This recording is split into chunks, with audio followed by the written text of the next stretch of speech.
20 अगस्त सावन महीने की अष्टमी तिथि के विशेष उपाय। सावन के महीने में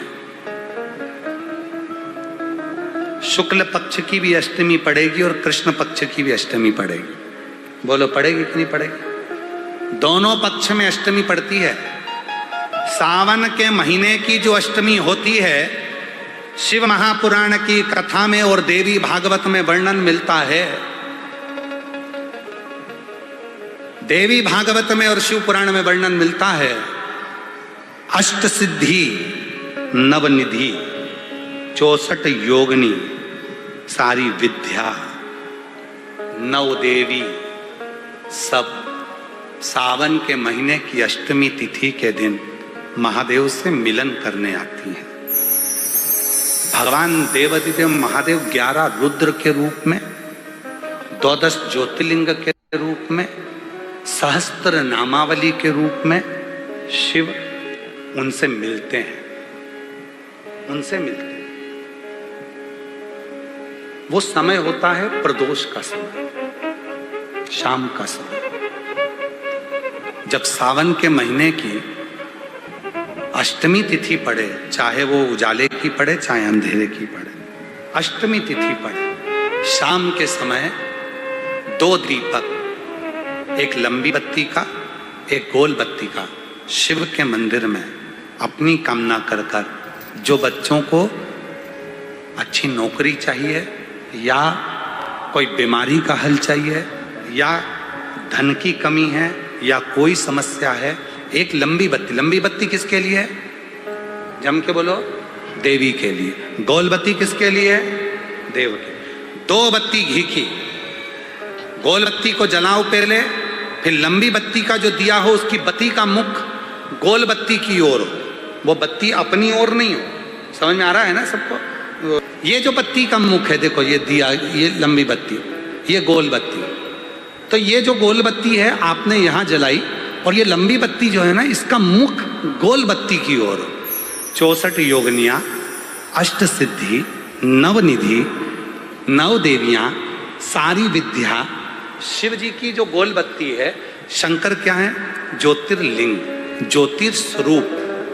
माँ दुर्गा क्या है? ज्योति स्वरूपा। क्या कहते हैं? ज्वाला महारानी की। ये ज्योति के रूप में जब हम गोल बत्ती के सामने अष्टमी के दिन प्रदोष के समय पर लंबी बत्ती का दीपक, पहले गोल बत्ती का दिया जलाया, फिर ये लंबी बत्ती का मुख उधर की ओर कर कर दीपक को जब हम प्रज्वलित करते हैं और अपनी जो कामना दोनों दीपक के सम्मुख में करते हैं, वो कामना पूर्ण होकर ही रहती है। पर करना क्या है? दोनों अष्टमी पर, सावन के महीने में जो उजाले पक्ष की अष्टमी आएगी उस पर भी करना है, और जो अंधेरे पक्ष की आएगी उस पर भी करना है। किसी भी अष्टमी तिथि को 12 महीने में शुक्ल पक्ष कृष्ण पक्ष की अष्टमी तिथि पड़ती है। यदि किसी भी अष्टमी तिथि को अगर किसी ने नियम बनाया 5 अष्टमी का, 8 अष्टमी का, 7 अष्टमी का, 1 कनेर का पुष्प शिवजी के शिवलिंग को समर्पित करना, अशोक सुंदरी के स्पर्श करना, और जो जलाधारी होती है, जैसे ये शिवलिंग है, ये जलाधारी है, तो पहले शिवलिंग पर स्पर्श, फिर अशोक सुंदरी का स्पर्श, फिर जलाधारी पर कनेर का पुष्प शिव जी की ओर मुख कर कर, अर्थात जैसे मानो ये कनेर का पुष्प है, तो ऐसा शिवलिंग का स्पर्श करते हुए जलाधारी पर जो समर्पित करता है, भगवान शंकर उसके मन की कामना को पूर्ण जरूर करते हैं। 1 कनेर का ना होगा कि शिव जी को एक पुष्प बड़ा प्रिय है, इसको शंख पुष्पी पुष्प कहते हैं, जिसको अपराजिता का पुष्प भी कहते हैं। 3 तिथियां ऐसी हैं, चतुर्दशी अमावस्या की भी और चतुर्दशी पूर्णिमा की, अष्टमी नवमी अमावस्या की भी और अष्टमी नवमी पूर्णिमा की। ये वो तिथियां हैं जिन तिथियों में मां नील सरस्वती का स्तोत्र का पाठ कर कर 1 शंख पुष्पी पुष्प, 1 अपराजिता का पुष्प जलाधारी पर रखकर 7 बार अगर जल का पात्र से जल चढ़ाया जाए और उसी जल को कटोरी में झेल लिया जाए, उस जल को 3 दिन तक लगातार यदि सुबह दोपहर शाम रोज उस बच्चे को देना चालू करिए, उसके हाथ पैर भी काम करना प्रारंभ करेंगे, उसकी बुद्धि भी काम करना प्रारंभ करेगी। जो वो पलंग पर पड़े पड़े राल टपकाता रहता है, उसको लोग कहते हैं कि 18 साल का हो गया और दिमाग केवल 10 साल का है, 5 साल का है, उसमें धीरे धीरे बुद्धि प्रबल होना प्रारंभ हो जाएगी और वो भी एक दिन कार्य करना प्रारंभ। श्रावण के महीने में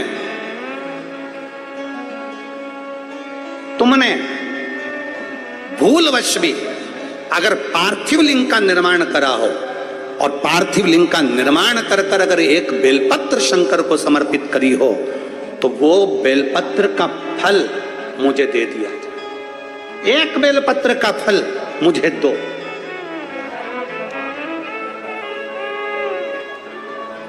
एक बेलपत्र का, हाँ, केवल एक बेलपत्र का फल मुझे दे दीजिए, केवल एक बेलपत्र का फल मुझे प्रदान कर दीजिए, केवल एक बेलपत्र का फल मुझे दे दीजिए।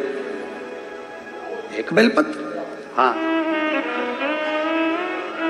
पार्वती जी कहती हैं इस बच्चे के लिए मैंने हजारों वर्ष तक अगर तप करा हो तो वो तप भी तू ले ले, मैं तुझे देने को तैयार हूं। 1000 वर्ष का तप मैं घड़ियाल तुझे देने को तैयार हूं, पर एक निवेदन है कि श्रावण महीने में जो मैंने एक पार्थिव लिंग का निर्माण करा और जो बेलपत्र समर्पित करा, उसका पुण्य मैं तुझे नहीं दे सकती।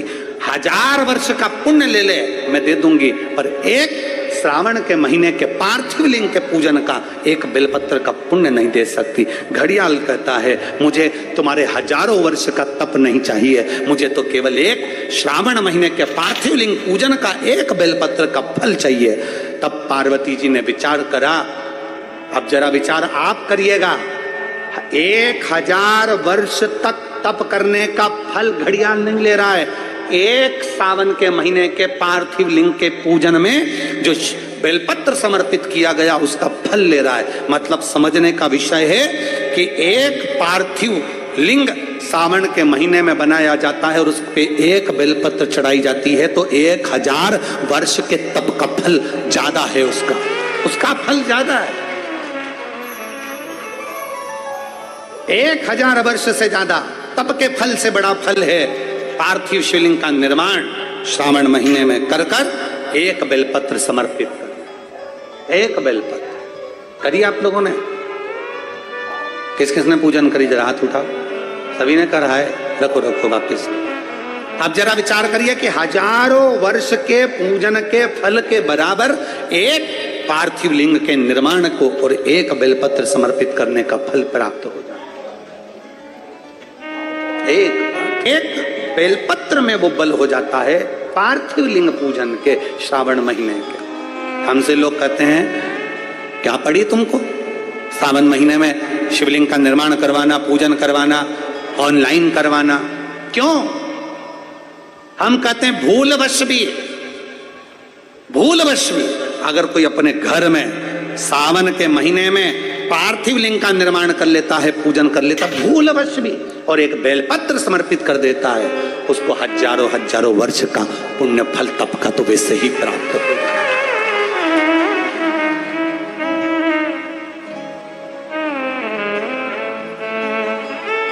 अब इतने कम से कम जिस दिन पार्थिव लिंग का निर्माण का करते हो आप लोग, पूजन करते हो, उतने समय तो कम से कम तुम्हारे विचार तो अच्छे रहते हैं, तुम्हारी बुद्धि तो अच्छी रहती है, तुम्हारा चित्त तो अच्छा रहता है। उतने समय तुम भगवान शंकर की भक्ति तो करते हो।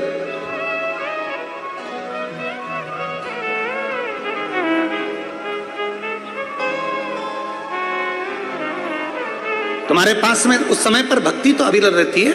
ऐसे ही शिव महापुराण के उपाय देखने के लिए चैनल को सब्सक्राइब जरूर करें। श्री शिवाय नमस्तुभ्यम।